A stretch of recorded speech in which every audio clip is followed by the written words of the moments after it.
bacu twongeye kubasuhuza, tubahaye ikaze ku kiganiro cyacu, ikiganiro ntayorwa, ikiganiro mwigiramo byinshi by'ubuzima, uburyo ki twabungabunga amagara yacu, indwara nyinshi zitandukanye, gufasha abakeneye ubufasha bwacu bwa buri munsi mu bijyanye n'ubuzima, twese byose bigamije kubungabunga amagara yacu kugira ngo tuzabeho neza ndetse tuzarambe Imana ibidufashijemo.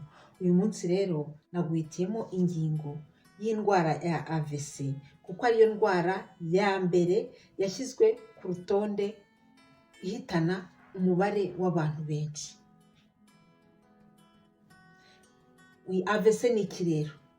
Accident vasculaire cérébral. Bivuga nyine accident yo musanzwe muyizi, ni ibijyanye nyine n'impanuka.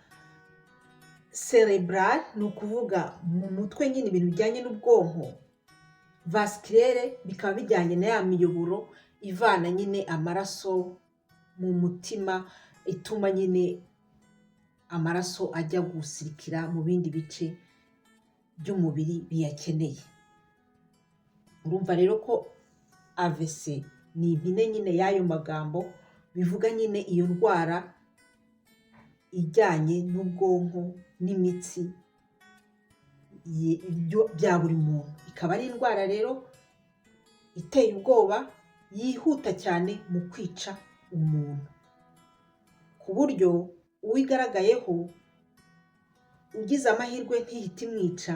Ni ibintu biba byihutirwa ku buryo bwihutirwa kuba uwo muntu yagezwa kwa muganga kugira ngo barebe ko hari icyo bamufasha. Birashoboka yuko bamufasha, ariko hari n'igihe ajya muri koma, cyangwa se iyi ndwara ikaba yamusigira n'ubumuga bukabije iyo agize amahirwe ntimuhitane, akajya muri koma igihe kirekire cyangwa se ikigufiya, biterwa byose n'amahirwe n'ubuzima bwa buri muntu. Hari amoko rero ya AVC. Ubwoko bwa mbere ni ubwo bita ischemique, AVC ischemique. Iyi AVC ni ya yindi imitsi yo mu bwonko igenda ikifunga ku mpamvu zitandukanye, ikaziba, noneho amaraso ntabashe gutambuka uko byakagombye.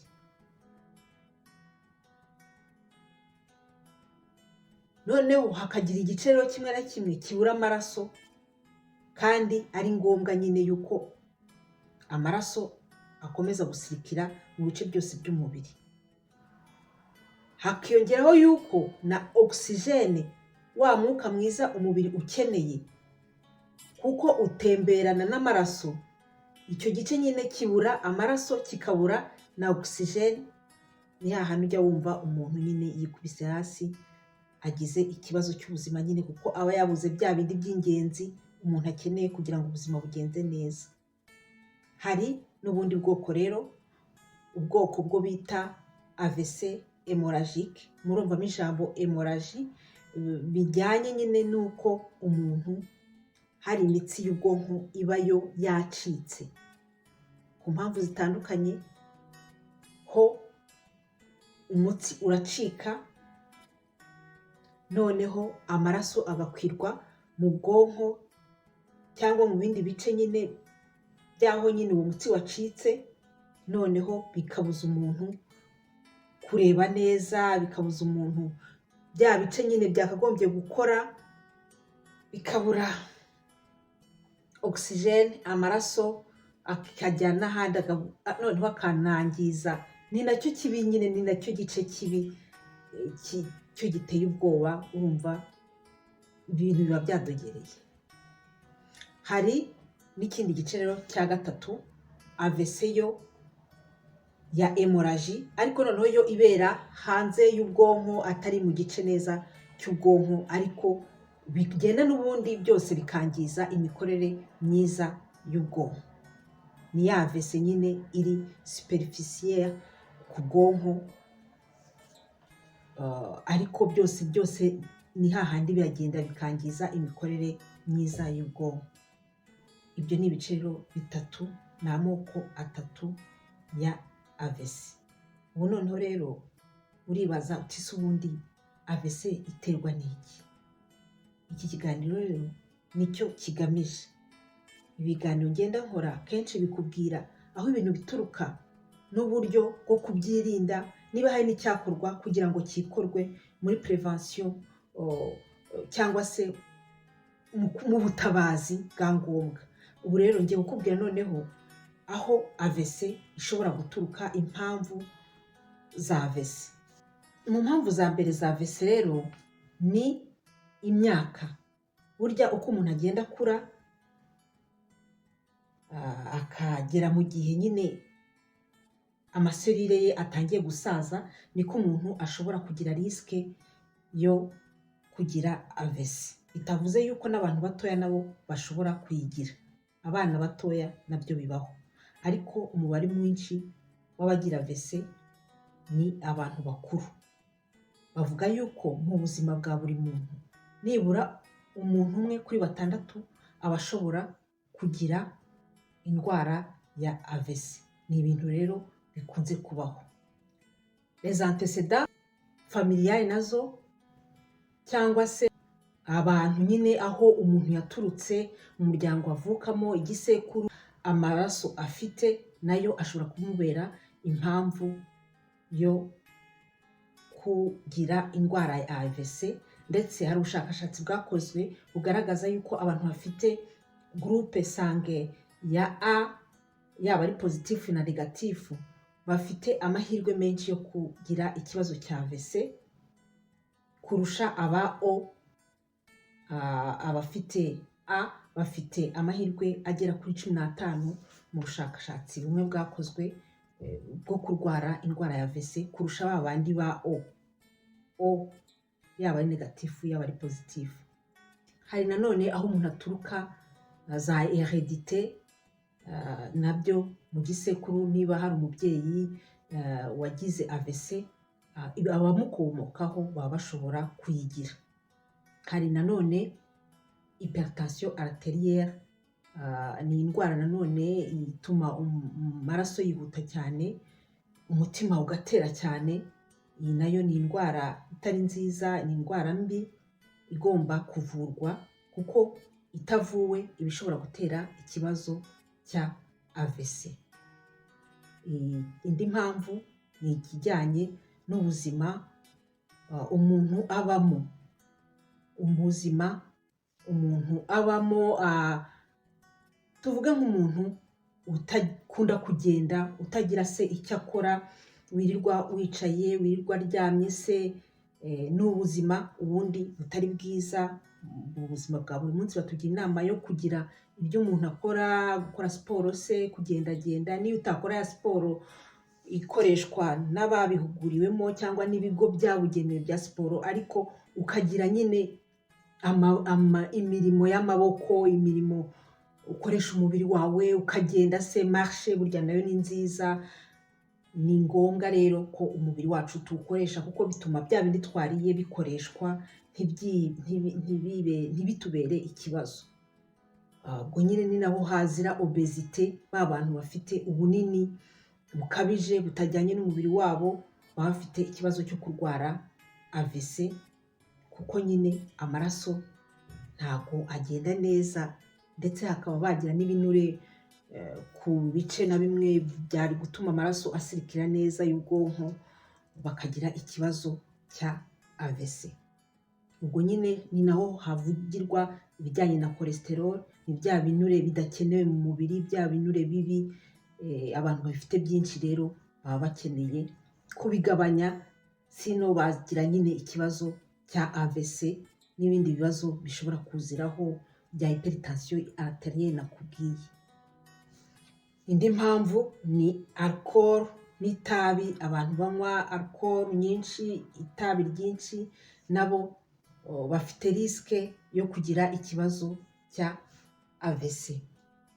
Indi mpamvu yagaragajwe ni impamvu ya COVID-19. Iyi nayo iri mu bintu bishobora gutera AVC. Hari abantu bagaragaye ko bagize AVC bafite n'ino ndwara.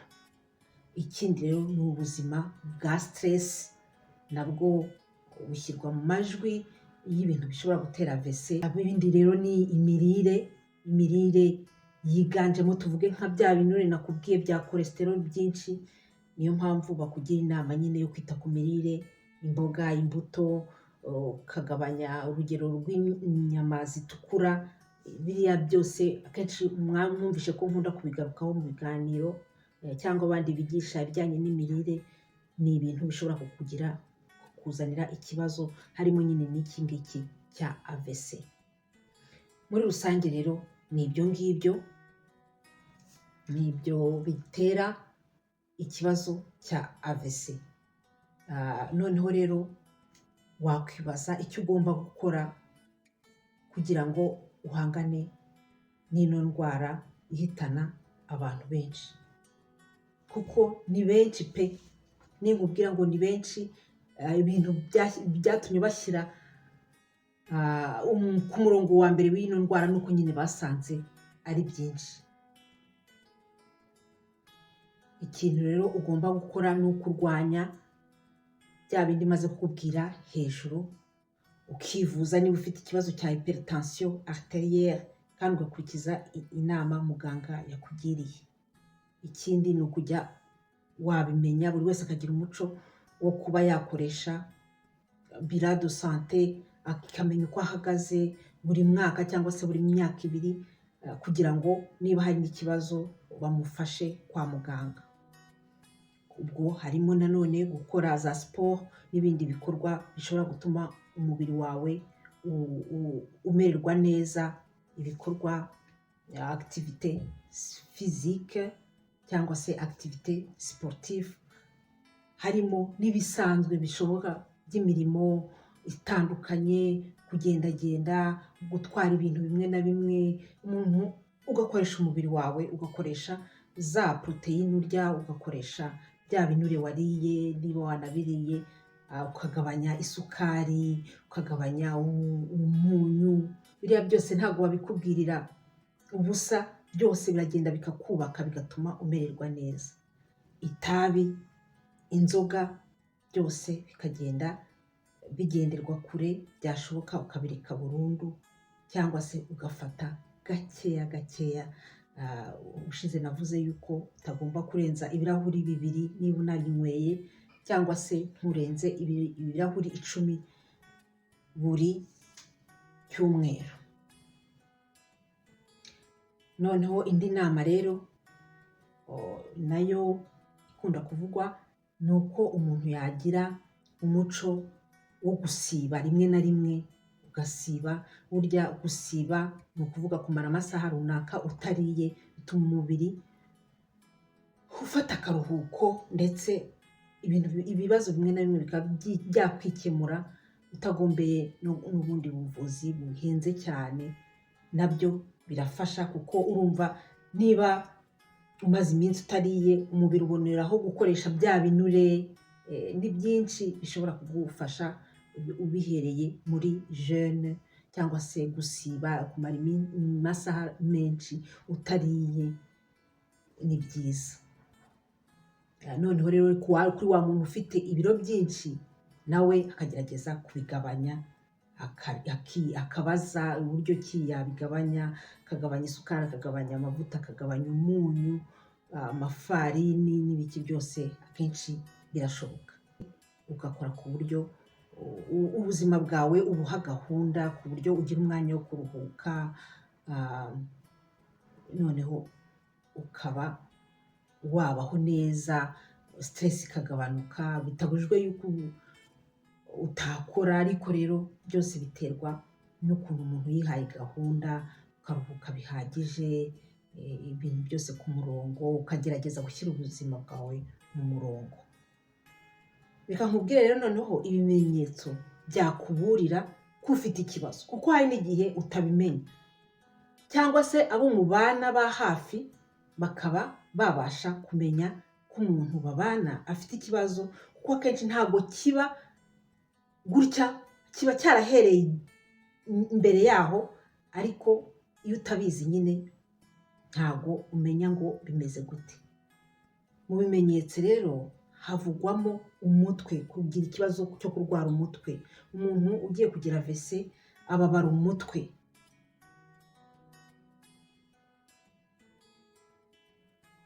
Umutwe rwose ukaza. Ikindi ni uko umuntu ashobora kugira amavunane cyangwa guhimirana kw'ibice bimwe na bimwe by'umubiri, cyane cyane mu ngingo hahandi umuntu ahinira agahimirana. Ikindi ni kwa kundi umuntu ashobora kumva afite ibinya bikaza ntibigende mu ngingo.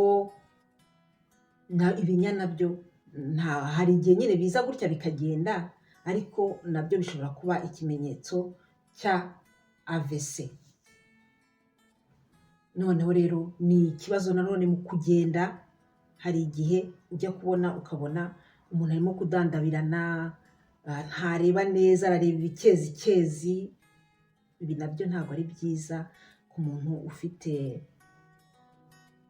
ufite ibi bibazo yagiye kugira AVC. Hari igihe nyine cyane cyane nk'iyi mitsi yacitse bituma atareba neza, noneho akaba yagira AVC. Ikindi ni kwa kundi umuntu ushobora kubona wari umuzi ku buryo runaka, ameze neza, ariko ukajya kubona ukabona umunwa warahengamye. Hari ibice nyine ubundi ukuntu duteye, amaso abiri aba ari kumwe ku rugero rumwe, ingohi ziri ku rugero rumwe, amatama ari ku rugero rumwe, amazuru, hari izuru ryaha, hari izuru ryaha, ariko urabona ko biringaniye. Hari umunwa umeze gutyo uraringaniye neza, wagira ngo washyiraho n'umurongo. Umuntu rero ufite ikibazo cya AVC, hari n'igihe ashobora kuryama ari muzima, yajya kubyuka ukabona umunwa wahengamye, intugu zimeze gutya, ibice by'umutwe nabyo bimeze gutya. Iki ni ikibazo.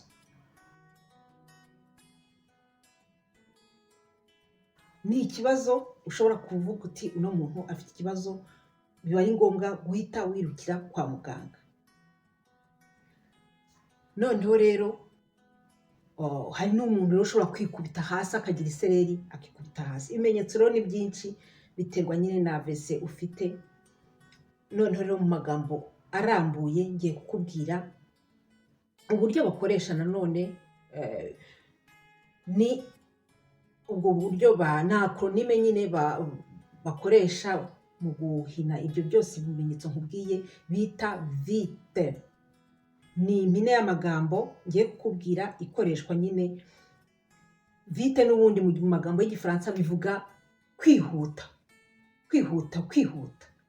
Nuko nyine biba byihutirwa guhita ujya kwa muganga. Ntabwo ari ya ndwara urwara ukavuga ngo nzivuza ejo, nzivuza ku wa mbere, ku wa kangahe. No, ni ako kanya, ni ibintu byihutirwa cyane. VITE rero ni impine yakoreshejwe ahangaha, harimo V, inyuguti ya V isimbura visage afese. Ni kwa kundi nyine nakubwiye yuko umuntu ushobora kujya ukabona mu maso harakonje, hararyamye ukuntu, cyangwa se ntihanaringaniye. Noneho inyuguti ya I yo isimbura ijambo incapacité cyangwa inerte, bivuga nyine ko umuntu nta kintu, hari ibintu aba adashoboye cyangwa se aba adafite ubushobozi runaka. Ushobora kumubwira uti zamura ukuboko nka gutya, ntabwo abishobora. Kandi urumva ni akantu koroshye kuzamura amaboko kugira gutya, ariko umuntu ufite ikibazo cya AVC ntabyo ashobora. Cyangwa se kuvuga,